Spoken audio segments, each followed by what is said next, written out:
ஆகவே 113வது சங்கீதம் மிக முக்கியமான சங்கீதமாக அது காணப்படுகிறது. ஆகவே அல்லேலூயா, கர்த்தருடைய ஊழியக்காரரை துதியுங்கள், கர்த்தருடைய நாமத்தை துதியுங்கள். கர்த்தருடைய நாமத்தை துதிக்க வேண்டும் என்று சொல்லி அது ஒரு கட்டளையாக நாம் பெற்றிருக்கிறோம். நம்முடைய பிறப்பின் நோக்கம் என்னவென்று சொன்னால், நாம் எதற்காக இந்த உலகத்திலே நாம் பிறந்திருக்கிறோம் என்று சொன்னால், அநேகர் கேட்கும்போது நல்ல சாப்பாடுகளை சாப்பிடுவதற்காக. not to eat good food. We are born into this world. Not to lead a good life where we were born into this world. அநேகர் என்ன சொல்றாங்க, நாம நல்ல வாழ்க்கையை நடத்துவதற்கு, நல்ல உணவுகளை உண்ணுவதற்கு, to travel many places, அநேக இடங்களை சுற்றி பார்ப்பதற்கு, இதற்கெல்லாம் நாம் இந்த உலகத்தில் பிறந்திருக்கிறோம் என்று அநேகர் நம்பிக்கொண்டிருக்கிறார். வீடு வாசலை கட்டுவது அல்லது பல நல்ல காரியங்களை செய்வதற்காக இந்த உலகத்திலே பிறந்திருக்கிறோம் என்று அநேகர் நம்பிக்கொண்டிருக்கிறார்கள். ஆனால் மிக முக்கியமாக ஆண்டவர் சொல்லுகிற காரியம் என்னவென்று சொன்னால், நம்முடைய பிறப்பு எதற்காக என்று சொன்னால் அவரை துதிப்பதற்காகத்தான். நம்முடைய பிறப்பு எதற்காக? அவரை துதிப்பதற்காக. அவரை துதித்து போற்றி பாடுவதற்காகத்தான் ஆண்டவர் நம்மை படைத்திருக்கிறார். ஆகவேதான் சங்கீதக்காரன் 150வது சங்கீதத்தில் சொல்லும் பொழுது, நாசியிலே சுவாசம் இருக்கிற யாவும் கர்த்தரை துதிப்பதாக. உன் உயிரோடு இருக்கிறவரை நீ என்ன செய்யணும்? கர்த்தரை துதிக்கணும். பாருங்க, கர்த்தரை துதிப்பது எவ்வளவு உன்னதமான காரியம். not to praise God is a privilege given unto each one of us. பாருங்க, அவரால் சிருஷ்டிக்கப்பட்ட பறவைகள், மிருகங்கள் எல்லாமே என்ன பண்ணுது? ஆண்டவரை துதிக்கிறது என்று சொல்லி பாருங்க. ஊரு பிராணிகள், பறப்பவைகள் எல்லாமே ஆண்டவரை துதித்து பாடுகின்றது என்று சொல்லி நாம் பார்க்கிறோம். ஆகவே நம்முடைய பிறப்பின் நோக்கம், நாம் ஏன் இந்த உலகத்தில் பிறந்தோம் என்று சொன்னால் அவரை துதிப்பது. அவரை துதியாமல் இருக்க முடியவே முடியாது. அல்லேலூயா, கர்த்தருடைய ஊழியக்காரரே துதியுங்கள், கர்த்தருடைய நாமத்தை துதி. ஊழியக்காரர்னா காட் சர்வன்ட் இல்ல. ஊழியக்காரனா கர்த்தரால் தெரிந்து கொள்ளப்பட்ட எல்லோருமே யாரு? ஊழியக்காரர். ஊழியக்காரர் மாத்திரம் தான் துதிக்கணும் இல்ல. ஊழியக்காரர்னா நம்ம இங்க கொடுத்து வச்சிருக்கோம், அப்படி இல்ல. ஊழியக்காரர்னா எல்லாருமே ஊழியக்காரர் தான். துதியுங்கள் கர்த்தருடைய நாமத்தை, இது முதல் நாமத்தை துதியுங்கள் என்று சொல்லி நாம் வாசிக்கிறோம். இது முதல் என்றைக்கும் கர்த்தருடைய நாமம் ஸ்தோத்திரிக்கப்பட கடவது. கர்த்தருடைய நாமம் எப்பொழுதுமே ஸ்தோத்திரிக்கப்பட கடவது. எல்லா வேலைகளிலும், எல்லா நேரத்திலும், எல்லா காலத்திலும் நாம் என்ன செய்யணும்? கர்த்தரை ஸ்தோத்தரிக்கணும். இந்த காலத்துல தான் நான் மகிழ்ச்சியா இருக்கும் பொழுதுதான் நான் கர்த்தரை நான் ஸ்தோத்தரிப்பேன் என்பது கிடையாது. நான் மகிழ்ச்சியா இருக்கும் பொழுதுதான் கர்த்தரை நான் துதிப்பேன் என்பது நாம் சொல்லக்கூடாது. ஆகவே கர்த்தரை எப்பொழுதுமே, எக்காலத்திலுமே, எல்லா சூழ்நிலையிலும் நான் கர்த்தரை ஸ்தோத்தரிக்க வேண்டும் என்பது கர்த்தருடைய கட்டளையாக இருக்கிறது. சூரியன் உதிக்கும் திசை தொடங்கி, 3வது வசனம், சூரியன் உதிக்கும் திசை தொடங்கி அது அஸ்தமிக்கும் திசை மட்டும் கர்த்தருடைய நாமம் துதிக்கப்படுவதாக. சூரியன் உதிக்கிற திசையிலிருந்து அது மறைகிற திசை வரை என்று சொன்னால், the entire nation of this world, இந்த உலகத்தில் இருக்கக்கூடிய எல்லா நாடுகளும், எல்லா நாட்டினுடைய மக்களும் என்ன செய்யணும்? கர்த்தரை துதிக்கணும். எக்ஸப்ஷனல் யாருமே கிடையாது. நான் கர்த்தரை துதிக்க மாட்டேன் என்று சொல்லுவவர்கள் ஒருவருமே இருக்க முடியாது. there is no exception to praise God. எல்லா சூரியன் உதிக்கும் திசை தொடங்கி அது அஸ்தமிக்கும் திசை மட்டும் கர்த்தருடைய நாமம் துதிக்கப்படுவதாக. எல்லாராலும் துதிக்கப்பட வேண்டும். எல்லா சூழ்நிலையிலும் துதிக்கப்பட வேண்டும். துக்கமாக இருந்தாலும் சரி, மரணமாக இருந்தாலும் சரி, கஷ்டமாக இருந்தாலும் சரி, எல்லா வேலையிலும் கர்த்தரை என்ன செய்யணும்? துதிக்கணும். நான் துதிக்க மாட்டேன்னு சொல்லவே முடியாது. இட் இஸ் கட்டளை. அது என்னது? அது ஒரு கட்டளையாக இருக்கிறது. ஆண்டவரை நாம் துதிக்க வேண்டும் என்பது அவருடைய கட்டளையாக இருக்கிறது. கர்த்தர் எல்லா ஜாதிகள் மேலும் உயர்ந்தவர், அவருடைய மகிமை வானங்களுக்கு மேலானது. ஏன் துதிக்க வேண்டும்? why we must worship God? அது 4ஆம் வசனத்துல போடப்பட்டிருக்கு. ஏன் நான் கர்த்தரை நான் துதிக்க வேண்டும்? கர்த்தர் எல்லா ஜாதிகள் மேலும் உயர்ந்தவர். he was exalted, he is exalted above all nations, above all communities, above all society. he was exalted, he is exalted. அவர் எல்லாரோடும் உயர்ந்து இருக்கிறார். தூதர்கள் அவருக்கு இணையா இருக்கிறாங்களா? கேருபீன் சேராபீன்கள் அவருக்கு இணையா இருக்கிறாங்களா? இல்ல. அவருடைய பரிசுத்தவான்கள் அவருக்கு இணையா இருக்கிறார்களா? இல்ல. 24 மூப்பர்கள் அவர் பக்கத்துல உட்கார்ந்து இருக்கிறாங்க, ஆனாலும் கூட அவர்கள் அவருக்கு ஈக்குவல் இல்லை, அவருக்கு சமமானவர்கள் இல்லை. He is exalted above all things. His created beings. அவரை தவிர எல்லாமே என்னது? அவரால் சிருஷ்டிக்கப்பட்டது. அவர் மாத்திரம் தான் யாரு? He is a creator. Everything are created by him. எல்லாமே அவரால் சிருஷ்டிக்கப்பட்டது. அவர் சிருஷ்டிகர்.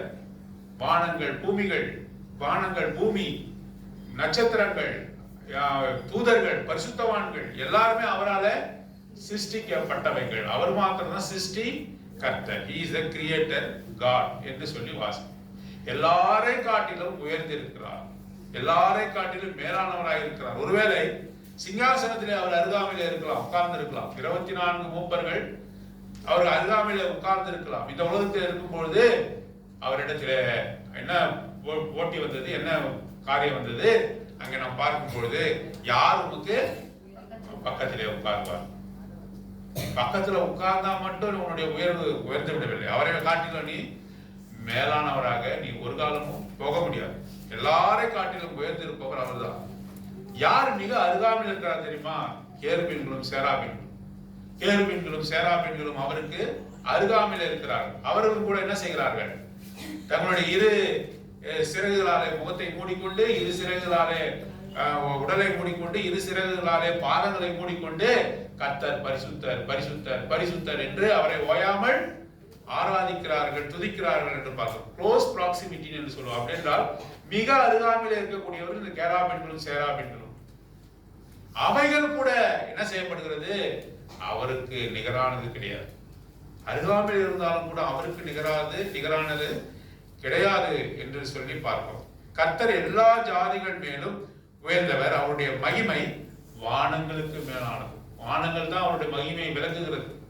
வானங்களுடைய மகிமையை நமக்கு சொல்லி காட்டுகிறது. வானங்களை விட அவர் மேலானவர், உயர்ந்தவர் என்ற ஞாபகம் நமக்குள்ளாக இருக்க வேண்டும். நான்காவது வசனம் சொல்லி he is exalted, he is exalted God. அவர் உயர்ந்தவர், அவர் மகிமை தங்கியவர் என்று நாம் பார்க்கிறோம். 5ஆம் வசனத்துல உன்னதத்திலே வாசம் பண்ணுகிற நம்முடைய தேவனுக்கு, தேவனாகிய கர்த்தருக்கு சமமானவர் யார் அப்படின்னா he is exceptional, he is exceptional. முதல்ல exalted என்று பார்த்தோம். 4ஆம் வசனத்துல he is exalted above all things. அவர் எல்லாரை காட்டிலும் உயர்ந்தவராக இருக்கிறார்.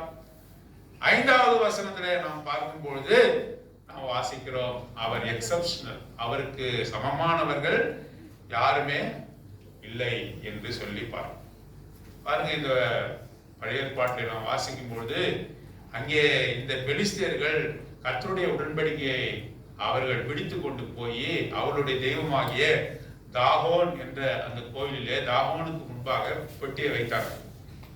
கர்த்தருடைய பெட்டியை, இந்த பெட்டியினாலதான் இந்த இஸ்ரவேல் ஜனங்களுக்கு வெற்றி கிடைக்கிறது. இந்த உடன்படிக்கை பெட்டி அவர்களோடு இருப்பதனாலதான் என்ன கிடைக்கிறது? அவர்களுக்கு வெற்றி மேல் வெற்றி கிடைக்கிறது.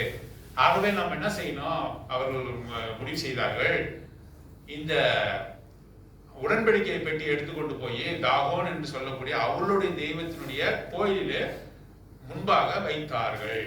ஏன்? இவரும் ஒரு தெய்வம், தாகோனும் ஒரு தெய்வம். ஆகவே அவர் அந்த தாகோனுக்கு முன்பாக வைத்தார்கள். மறுநாளிலே வந்து பார்த்தபோது அங்க என்ன நடந்தது? கை காலெல்லாம் வெட்டப்பட்டு தாகோன் எங்க விழுந்து கிடக்குது? கர்த்தருடைய பெட்டிக்கு முன்பாக விழுந்து கிடக்குது. நீ சமமாய் வைக்க முடியாது. கர்த்தருக்கு சமமானவர் யார்? பாருங்க, மறுரூபமலையிலே ஆண்டவராக இயேசு கிறிஸ்து யாரோட போனாரு? யாரோட போனாரு? யோவான், யாக்கோபு, பேதுரு இவர்களோடு கூட அந்த மலையின் மேல் ஏறினார். அப்பொழுது யார் வெளிப்பட்டாங்க? எலியா, மோசே. இவர்கள் அந்த மறுரூப மலையிலே வெளிப்பட்டார்கள். பேதுரு அதை பார்க்கிறான், ஆச்சரியமாக இருக்கிறது. பாருங்க, இப்போ ஒரு யூதர்கிட்ட கேட்டாக்கா அவர்களுக்கு மோஸ்ட் ரெவர்டு பர்சன்ஸ் என்று சொன்னாக்கா அவர்கள் மிகவும் மதிக்கக்கூடிய ஆட்கள் என்று சொன்னா ஆபிரகாம், மோசே, இவர்களை மிக அவர்கள் மதிப்பார்கள். பேதுரு யாரு? ஒரு யூதன். அங்கே மகிமையிலே மோசேயை பார்க்கும் பொழுது அவன் என்ன சொன்னான் தெரியுமா? அவங்க மறைந்து விட்ட பிறகு ஆண்டவர் அவர்களோடு கூட சம்பாஷித்தார், அவர்களோடு கூட பேசினார். அவர்கள் மறைந்த உடனே பேதுரு என்ன தெரியுமா சொன்னார்? மோசேக்கு ஒரு கூடாரமோ, எலியாவுக்கு ஒரு கூடாரமோ, உமக்கு ஒரு கூடாரமோ. பாருங்க, சட்டத்திட்ட பிரமாணங்கள் எல்லாம் மோசேயின் மூலமாக வந்தது. எலியாவின் மூலமாக பெரிய தீர்க்க தரிசனங்கள் இஸ்ரவேல் ஜனங்களுக்கு கொடுக்கப்பட்டது. கிரேட்டஸ்ட் ப்ராஃபட் என்று சொன்னால், மிகப்பெரிய தீர்க்கதரிசி என்று சொன்னால் எலியா. அவன் உயிரோடு கூட எடுத்துக்கொள்ளப்பட்டான். ஒவ்வொரு யூதனுக்கும் முன்மாதிரியாக இருக்கக்கூடியவர்கள் மோசே, எலியா. இவர்கள் ஆண்டவராக இயேசு கிறிஸ்துவோடு கூட பேசுகிறார்களே, அவர்கள் மறைந்து விட்ட பிறகு என்ன நம்ம சொன்னா, மோசேக்கு ஒரு கூடாரமும் எலியாவுக்கு ஒரு கூடாரமும், அதோடு கூட யாருக்கு? உமக்கும் ஒரு கூடாரம். சரி, உமக்கும் ஒரு கூடாரத்தை போட்டுங்க. இங்க மகிமையா இருக்கிறது, இந்த மலையில மகிமை இருக்கிறது. அவர்களோடு கூட இருப்பது மிக சந்தோஷமா இருக்கிறது. மோசேக்கு ஒரு கூடாரமும் ஈக்குவலா, எலியாவுக்கு ஒரு கூடாரம், உமக்கு ஒரு கூடாரத்தை நம்ம அமைப்போம் என்று சொன்னார். உடனே அவன் பேசி கொண்டிருக்கையில் அப்படின்ற வார்த்தையை வாசிக்க. அப்படின்னா அவன் பேசி கூட முடிக்கல, அவன் முடிக்கல. உமக்கு ஒரு கூடாரம் அப்படின்னு முடிக்கல. அதங்காட்டியுமே என்ன சொல்றாரு? வானத்திலிருந்து ஒரு சப்தம் உண்டாகி, இவர் என் நேசகுமாரன், இவருக்கு செவி கொடுங்கள். இவர் என் நேசகுமாரன். வாசிங்க அந்த வசனத்தை. இவர் என் நேசகுமாரன், இவரின் பிரியமாய் இருக்கிறேன். மோசேவோடு எலியாவோடு யாரை ஒப்பிடக்கூடாது. You should not compare our Lord Jesus Christ with Elijah and Moses. பேதுருடைய சிந்தனை எப்படி இருக்கிறது? அவருக்கு இவர்களுக்கு சமமா வைத்திடலாம் ஆண்டவராக இயேசு கிறிஸ்துவை என்று அவன் நினைக்கிறான். ஆனால் வானத்திலிருந்து பிதாவாகிய தேவனானவர் என்ன சொல்கிறார்? அப்படி அல்ல என்று அவர் சொல்லுகிறதை நாம் பார்க்கிறோம். இவரின் நேசகுமாரன், இவரில் நான் பிரியமாய் இருக்கிறேன் என்று அவர் சொல்லுகிறார். ஆகவேதான் 5ஆம் வசனம், உன்னதத்திலிருந்து வாசம் பண்ணுகிற நம்முடைய தேவனாகிய கர்த்தருக்கு சமமானவர் யாருமே நம்ம சமமாய் வைக்க முடியாது. நம்முடைய மனைவி, நம்முடைய பிள்ளைகள், நம்முடைய சொந்தக்காரங்க, நம்முடைய ஆஸ்தி பாஸ்திகள், நாம இந்த உலகத்துல அதிகமா மதிக்கிற நபர்கள் யாரா இருந்தாலும் சரிதான். சில பேர் தாயெல்லாம், சில பேர் தன்னுடைய தாய் என்ன பண்றாங்க, கடவுளுக்கு நிகரா பார்க்கிறோம். கடவுளுக்கு நிகராக அவர்கள் வைக்கிறதை நாம் பார்க்கிறோம். சில இதெல்லாம் நம்ம ஆட்டோவெல்லாம் எழுதி இருக்குது. என்ன எழுதி இருக்குது?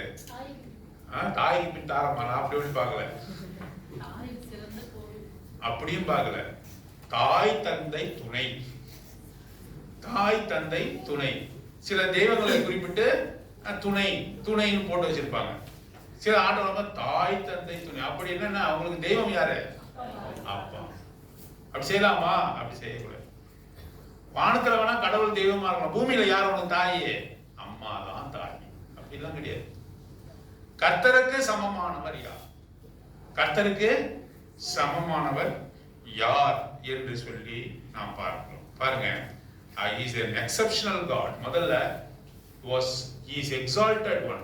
அவர் உயர்ந்திருக்கிற தேவன். இரண்டாவது, he is exceptional. யாரோடு கூட ஒத்திட முடியாது. அவருக்கு சாவாமை உள்ளவர், ஒருவராய் சாவாமை உள்ளவர், ஏக சக்கராதிபதி என்று சொல்லி அவரை குறித்துவார். அவர் ஒருவருக்கு தான் சாவாமை இல்லை. இப்ப ஏஞ்சலுக்கு சாவாமை இல்லையா? தூதர்கள் என்ன செய்ய முடியும்? அவரை அழித்திட முடியும். எல்லாரையுமே அவரால் என்ன செய்ய முடியும்? அழித்திட முடியும். அவர் மாத்திரம்தான் சாவாமை உள்ளவர் என்று சொல்லுவார். சாவு அவருக்கு வராது. மரித்தேன், இதோ சதாகாலமும் உயிரோடு இருக்கிறேன். மரித்தேன், ஆனாலும் சதாகாலமும் உயிரோடு இருக்கிறேன். அவர் கர்த்தருக்கு சமமானவர் யார்? பாருங்க, உன்னதத்திலே எங்க வாசம் பண்றாரு அவரு? அவர் கீழே இறங்கி வரணும்னு ஏதாவது கண்டிஷன் ஏதாவது இருக்குதா? இல்லவே இல்லை. அவர் கீழே நம்ம நோக்கி பார்க்கணும்னு ஏதாவது அவருக்கு ஏதாவது கடமை இருக்கிறதா? ஒண்ணுமே இல்லை. அவருடைய காரியம் என்ன? உன்னதத்திலே வாசம் பண்ணுகிறவர். 6ஆம் வசனத்துல பாருங்க, அவர் வானத்திலும் பூமியிலும் உள்ளவர்களை பார்க்கும்படி தம்மை எப்படி என்ன பண்றாரு? தாழ்த்துகிறார் என்று சொல்லுவேன். Extraordinary God. மூன்றாவது வசனத்துல நம்ம பார்க்கிறோம். 6வது வசனத்துல மூன்றாவது காரியமாக பார்க்கிறோம். He is an extraordinary God. அவர் எந்த கண்டிப்பும் இல்லை. இந்த உலகத்துல வரணும், இயேசு என்ற நாமத்துல வெளிப்படணும், ஆவியான தேவன் மாம்சமாக வரணும் என்று சொல்லி அவருக்கு எந்த வார்த்தை மாம்சமானது என்று சொல்லி வாசிக்கிறோம். அவர் மாம்சமாக வர வேண்டும் என்று எந்த ஒரு கண்டிப்பும் இல்லை. ஏன்? அவர் உன்னதத்திலே வாசம் பண்ணுகிற தேவன். அவர் எல்லாரை விடவும் உயர்ந்தவர். அவருக்கு சமமானவர் யாருமே இல்லை. அவருக்கு சமமானவர் he cannot compare with anybody or anything. எதை வைத்து அவர் என்ன பண்ண முடியாது, ஒப்பிட முடியாது. அப்பேற்பட்ட தேவன் ஒரு வித்தியாசமான காரியத்தை செய்தார், அற்புதமான காரியத்தை செய்தார். என்ன? நம்மை மீட்கும்படியாக அவர் என்ன செய்தார்? தம்மை வானங்களை தாழ்த்தி இறங்கினார். வானங்களை தாழ்த்தி அவர் இயேசு கிறிஸ்து என்ற நாமத்தில அவர் வெளிப்பட்டார் என்று சொல்லி நாம் வாசிக்கிறோம். லூக்கா சுவிசேஷம் 19வது அதிகாரம் 45வது வசனம். லூக் காஸ்பல் சாப்டர் 19 verse 45 வாசிங்க. 19 verse 10 மன்னிக்கவும். Luke gospel chapter 19 verse 10. இழந்து போனதை தேடவும் ரட்சிக்கவுமே மனுஷகுமாரன் வந்திருக்கிறார் என்றார். இழந்து போனதை தேடவும் ரட்சிக்கவுமே மனுஷகுமாரன் வந்தார். எதற்காக வந்தாரு? இழந்து போனதை தேடவும், நம்மை தேடத்தக்கதாக, காணாது போன ஆடை நம்மை தேடத்தக்கதாக உன்னதத்தில் இருந்த தேவன், ஒப்பிட்டு சொல்ல முடியாத தேவன் தம்மை தாழ்த்தி இறங்கினார். யாராவது அவருக்கு சொன்னாங்களா நீங்க போயிட்டு வாங்கன்னு? இல்ல, தம்மை தாமே அவர் தாழ்த்தி இறங்கினார். எதற்காக? எழுந்து போனதை தேடும். நாம தேவனை எழுந்திருந்தோம், நாம் எழுந்திருந்தோம், அவருடைய மகிமையை அறியாதவர்களாக இருந்தோம், நரகத்துக்கு பாத்திரமானா இருந்தோம், கோபாக்கினையின் பிள்ளைகளாக இருந்தோம், காணியாட்சிக்கு புறமானவர்களாக இருந்தோம்.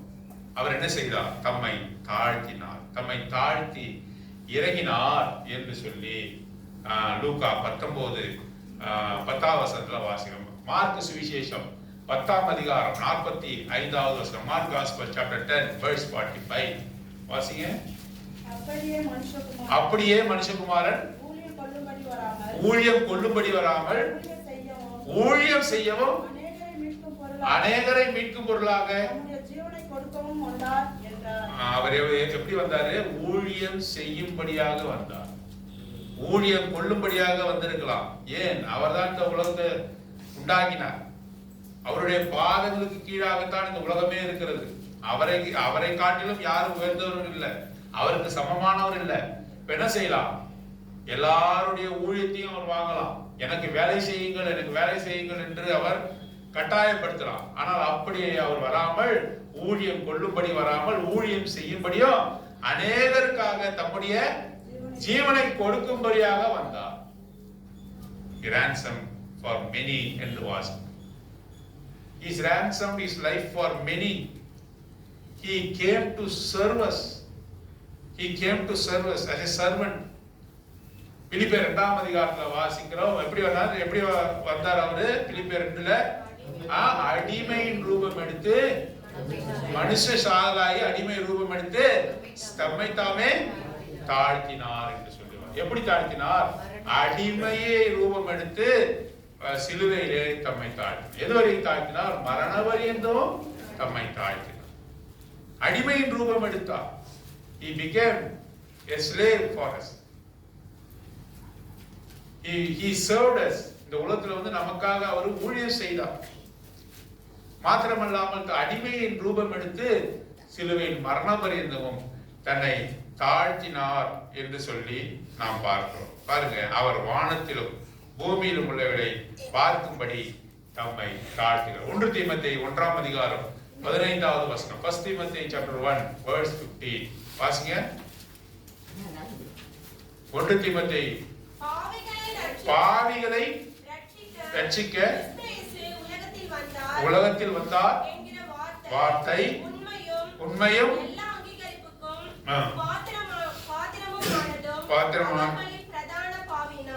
இந்த உலகத்தில் எதுக்காக வந்தார் ஆண்டவராகிய இயேசு கிறிஸ்து? பாவிகளை ரட்சிக்க வந்து பார்க்கிறோம். எழுந்து போனதை தேட வந்தார் என்று பார்க்கிறோம். ஊழியம் கொள்ளும்படி வராமல் ஊழியம் செய்யும்படி வந்தார் என்று சொல்லி பார்க்கிறோம். இதெல்லாம் தன்னை தாழ்த்துகிற காரியத்தை பார்க்க ஒரு ஆண்டவர், நம்மை உண்டாக்கினவர் எவ்வளவு தாழ்மையாக இருந்தார். நம்மிடத்துல அப்படிப்பட்ட ஒரு தாழ்மை இருக்கிறதா? நம்மை தாழ்த்த முடிகிறதா?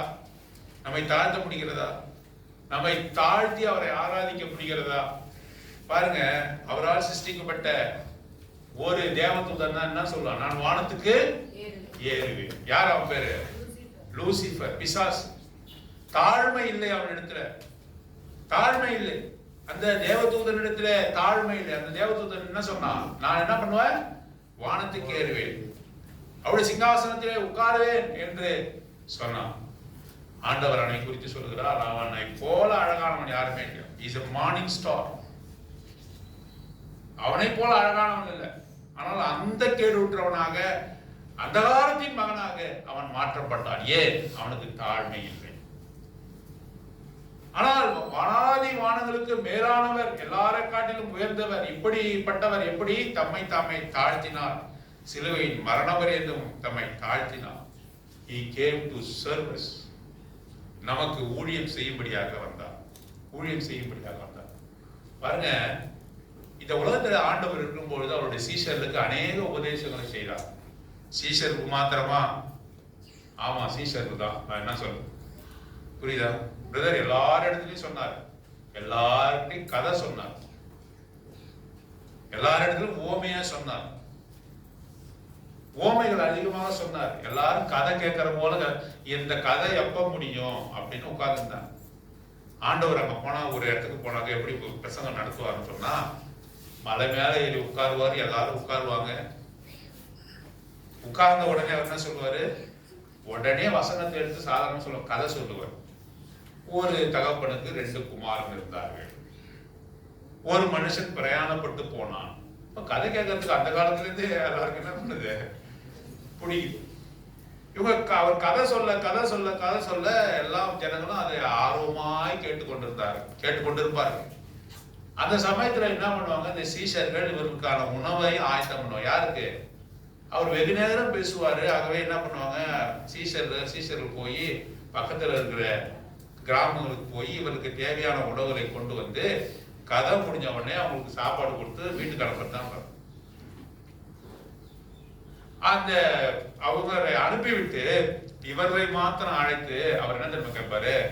நான் ஒண்ணு சொன்னேன்னு அது உங்களுக்கு புரியுதான்னு கேட்பாரு. ஏன் அந்த மக்களை பார்த்து கேட்கல? கதையோட நீங்க போங்கன்னு அர்த்தம். ஆனா சீஷருக்கு என்ன சொன்னாரு? வாங்க, இதை புரிந்து கொள்ளுங்க. ஒருவன் விதை வைக்க போகிறான். சில விதைகள் எங்கே விழுந்தது? கற்பாறையில விழுந்தது, முட்செடியில விழுந்தது, நல்ல நிலத்தில் விழுந்தது, இதெல்லாம் வழியருகே விழுந்தது. இதெல்லாம் கதையை போல கேட்டுட்டு போனாங்க. ஆனா இவருக்கு அழைத்து என்ன சொல்றாரு? அதோட விளக்கத்தை சொல்லி, இது உங்களுக்கு அருளப்பட்டு இருக்கிறது என்று சொன்னார். அது ஜனங்களே 2ஆ பிரிச்சுட்டாரு. நாம அவருடைய சீஷர்களா இருக்கிறோமா? அவருடைய ரத்தத்தினாலே கழுவப்பட்டு இருக்கிறோமா? தம்மை அவர் தாழ்த்தினார், தம்மை தாழ்த்தினார். ஆகவே எல்லா உதாரணங்களையும், எல்லா விதமான உவமைகளையும் அவர் சொன்னார். ஆனால் கடைசியாக இதெல்லாம் கேட்டுக்கொண்டிருந்தாங்க. கடைசியாக அவர் செயலிலே காண்பித்தார். எப்படி காண்பித்தார்? அவர் மரணத்திற்கு போவதற்கு முன்பாக அவர்களை உட்கார வைத்து என்ன செய்தாரு? அவருடைய கால்களை இடுப்புல என்ன முதல்ல பண்ணாரு? கால்களை கழுவுறதுக்கு முன்னாடி இடுப்புல துண்ட கட்டினா என்ன அர்த்தம்? நீங்களாம் எஜமானர்கள், நான் யாரு? நீங்களாம் எஜமானர்கள், நான் உங்களுக்கு ஊழியம் செய்கிற வேலைக்கார. ஒரு தாளத்திலே தண்ணீரை நிரப்பி ஒரு துண்டை எடுத்துக்கிட்டு ஒருத்தவங்க காலா என்ன பண்றாரு? அவரு கழுவி என்ன செய்யறாரு? துடைக்கிறார்.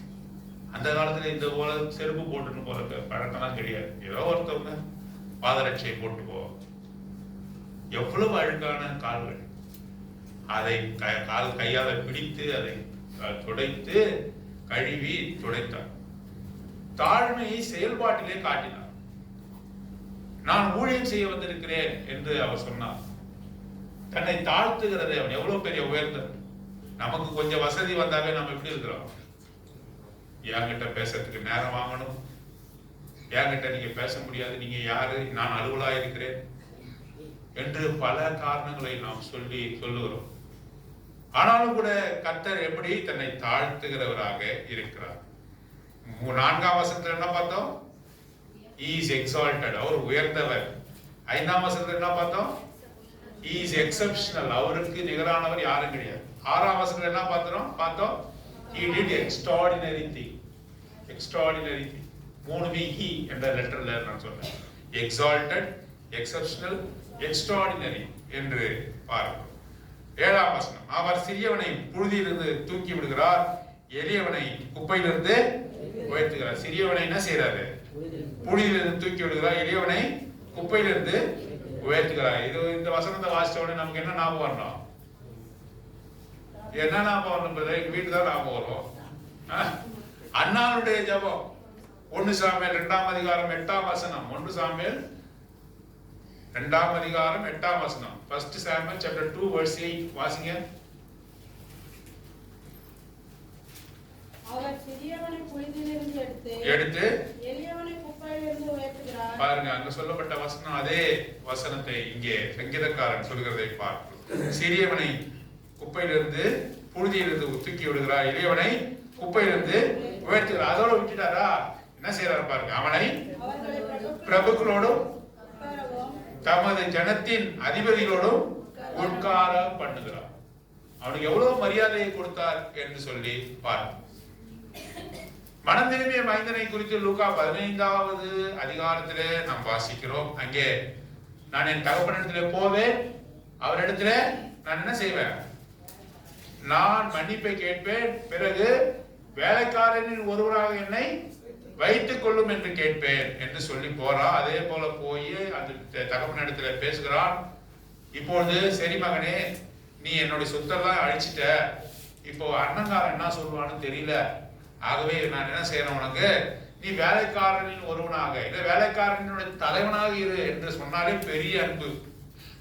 ஆனால் அவர் என்ன செய்தார்? அவனை குளிப்பாட்டி, அவனுக்கு மோதிரத்தை கொடுத்து, புதிய உடைகளை உடுத்தி, பாதரட்சிகளை கொடுத்து என்ன சொன்னாரு? என்ன வார்த்தை சொன்னாரு? இவனை நான் கண்டடைந்தேன் என்று அவர் சொன்னார். இவனை கண்டடைந்தேன் என்று சொன்னார். அவனுக்கு பெரிய விருதை ஆயத்தம் பண்ணினார் என்று பார்க்கிறோம். பாருங்க, நாம் என்ன செய்வோம்? சிலரை மன்னித்தாக்கா என்ன சொல்றோம்? யாராவது நம்ம எடுத்து நம்ம தப்போது பண்ணிட்டாங்க, யாராவது மன்னிப்பு கேட்டாங்க, என்ன சொல்றோம்? மன்னிப்பா கேட்கற, சரி மன்னிச்சுட்டா, என் முகத்துல நீ மட்டும் முடிக்க. நீ பேசின வார்த்தை அவ்வளவு பெரிய வார்த்தை பேசிட்ட, மன்னிப்பை கேட்கற, சரி மன்னிச்சிடுற, இனிமேட்டு என் முகத்துல வராது. உன்னை பார்க்க எனக்கு கோபமா வருது, அன்பா வருது இல்ல, உன்னை பார்க்க எனக்கு கோபமா, என் வீட்டு பக்கம் வந்துடாத, என் சாவு கூட வந்துடாத. உடனே என்னன்னே தெரியல, என் சாவுக்கு வந்துடாத. நீ உடனே பெரிய ராஜாதி ராஜா மறிக்கிறாரு, என் சாவுக்கு வந்துடாது, என் வீட்டு பக்கம் வந்துடாது, என் முகத்துல முழிக்காது. அதுதான் நம்ம கொடுக்குற மன்னிப்பு. மன்னிச்சுட்டா, இனிமேட்டு என்கிட்ட பேசாது, நானும் உங்ககிட்ட பேச மாட்டேன். அதான் மன்னிப்பு. இவர் என்ன செய்கிறார்? புழுதியிலிருந்து உயர்த்துகிறார், குப்பையிலிருந்து உயர்த்துகிறார், தனக்கு பிரபுக்களோடு உட்கார செய்கிறார். தன்னோடு கூட உட்கார செய்து அவனுக்கு போஜனமானம் கொடுக்கிற தேவனாக இருக்கிறார் என்று சொல்லி வாசிக்கிறோம். 9ஆம் வசனம், மலடியை சந்தோஷமான பிள்ளைத்தாட்சியாக்கி வீட்டிலே குடியிருக்கப்படுகிறார். அல்லேலூயா. அவருடைய கிருபையை பாருங்க. மலடியை என்ன செய்கிறாரு? சந்தோஷமான பிள்ளைத்தாட்சியாய் மாற்றுகிறார். மலடியை யார் வந்து ஆசீர்வதிக்கிறார்? யார் கற்பத்தை அடைக்கிறாரு? பிசாசு அடைச்சிட்டு போறான், கர்த்தர் வந்து திறந்து விடுறாரு. என்னது? என்ன சொல்லிட்டு கேக்குறேன்?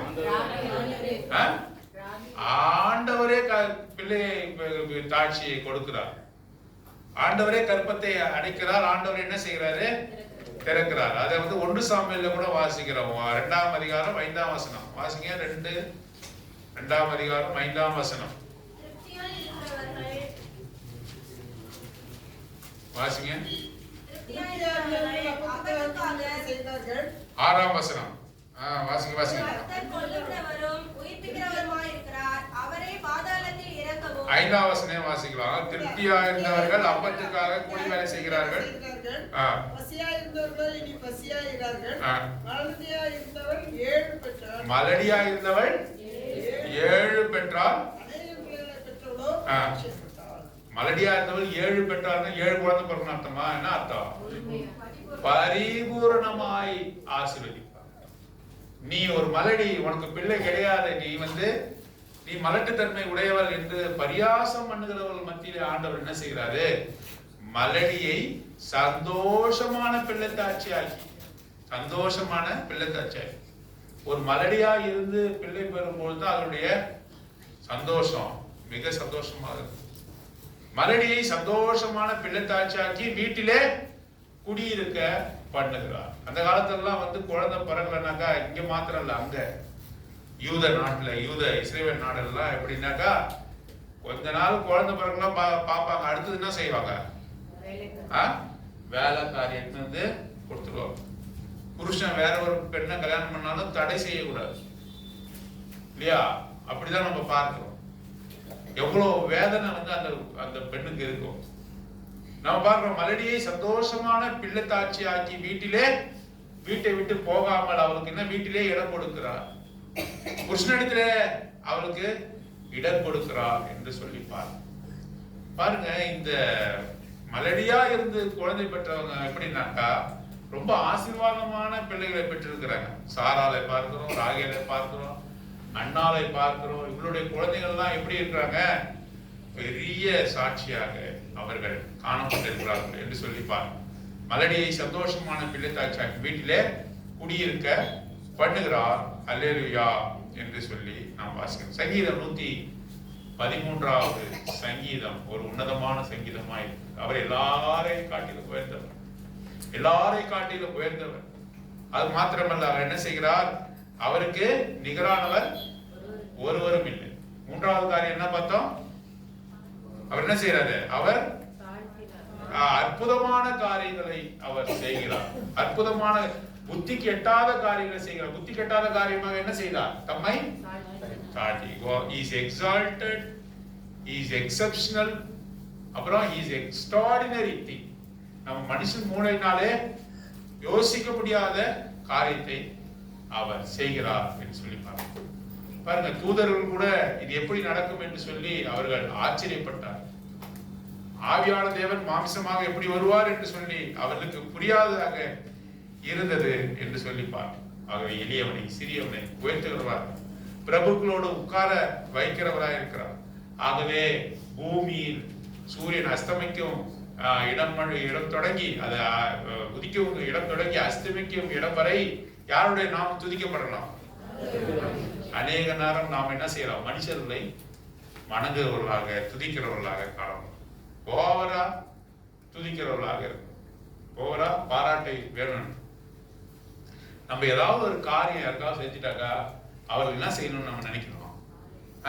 நம்மை பாராட்ட வேண்டும் என்று நம்முடைய இருதயம் இருக்குது. நம்ம ஏதாவது ஒரு காரியத்தை செஞ்சுட்டாக்கா ஒருத்தவங்களுக்கு அவர்கள் நம்மை பாராட்ட வேண்டும் என்று விரும்புகிறோம்.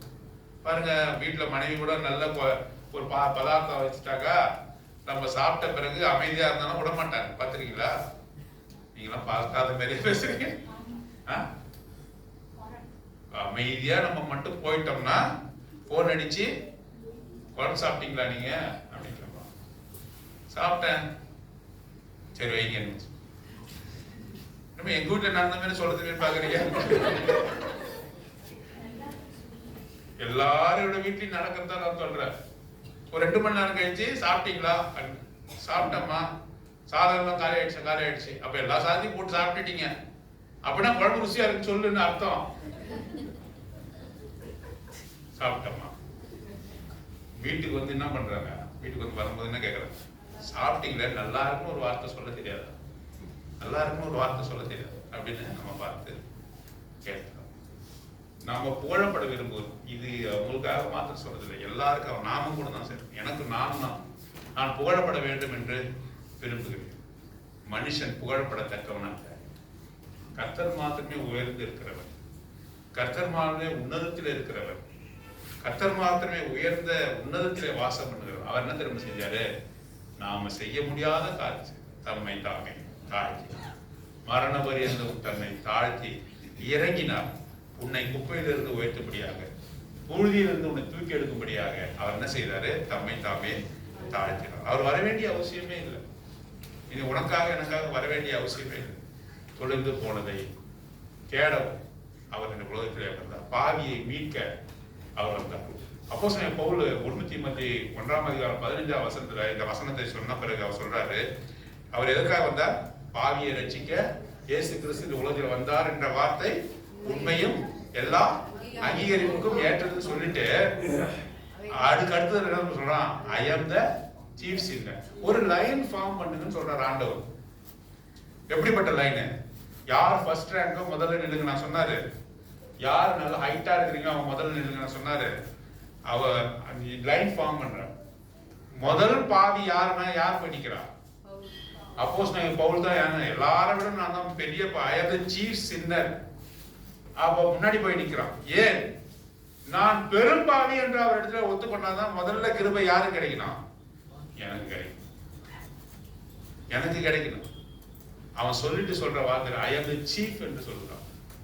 நான் தான் இருக்கிறதுலே பெரும் பாவி, பெரும் பாவி, பிரதான பாவி என்று சொல்லி கர்த்தருடைய கிருபை தன் மீது பொழியும்படியாக பெரும்படியாக முதலாவதுக்காக போய் நிற்கிறான் என்று சொல்லிப்பார். அப்படிப்பட்ட கிருபை அவரை உயர்த்துவோம். அவர் மாத்திரமே புகழப்படத்தக்கவர். யாரும் எதையும் நம்ம இந்த உலகத்துல புகழப்பட மாட்டோம். ஆகவே அவரை மாத்திரம் தான் உயர்த்தணும். அவர் தான் எல்லாரையும் காட்டிலும் உயர்த்தவர். நமக்கு ஜீவனை கொடுக்கிறவர், தம்மை தாமே தாழ்த்தினவர், எக்ஸ்ட்ராடினரி திங்கை செய்தவர், எக்ஸப்ஷனலா இருக்கக்கூடியவர். அவர் உயர்ந்து எக்ஸால்டட் காட், அவர் உயர்ந்து இருக்கக்கூடிய அப்பேற்பட்ட தேவனை துதிக்க தேவன் தாமே நமக்கு உதவி செய்வாராம்.